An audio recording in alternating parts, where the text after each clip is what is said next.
تحدث جوندوجان لاعب فريق مانشستر سيتي عن زميله النجم إيرلينغ هالاند وكيف تطور السيتي بفضل النرويجي.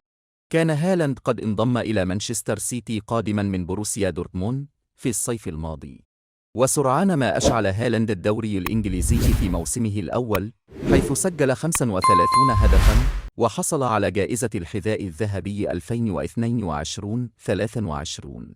وتمكن هالاند من تسجيل 52 هدفاً في مختلف المسابقات في الموسم المذكور، وساهم في فوز مانشستر سيتي ببطولتي الدوري الإنجليزي وكأس الاتحاد، والوصول إلى نهائي دوري أبطال أوروبا.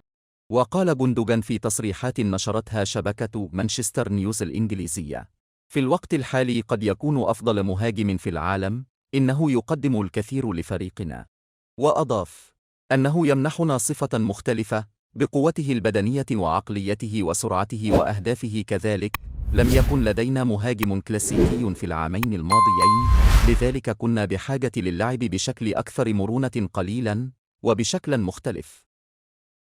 وواصل: نحن نعلم الآن أن لدينا شخصا في منطقة الجزاء يمكنه التحكم في الكرة، بما في ذلك الكرات الهوائية العالية.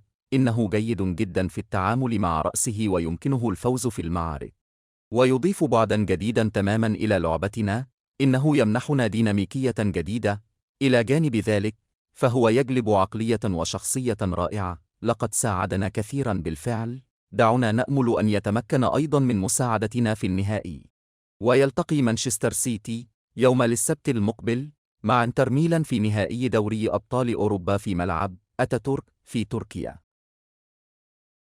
اشترك في القناة لمشاهدة المزيد من الأخبار، وقم بتشغيل الإشعارات، واترك إعجابا وتعليقا لمساعدة القناة. شكرا لك على المشاهدة، ونراكم في المرة القادمة.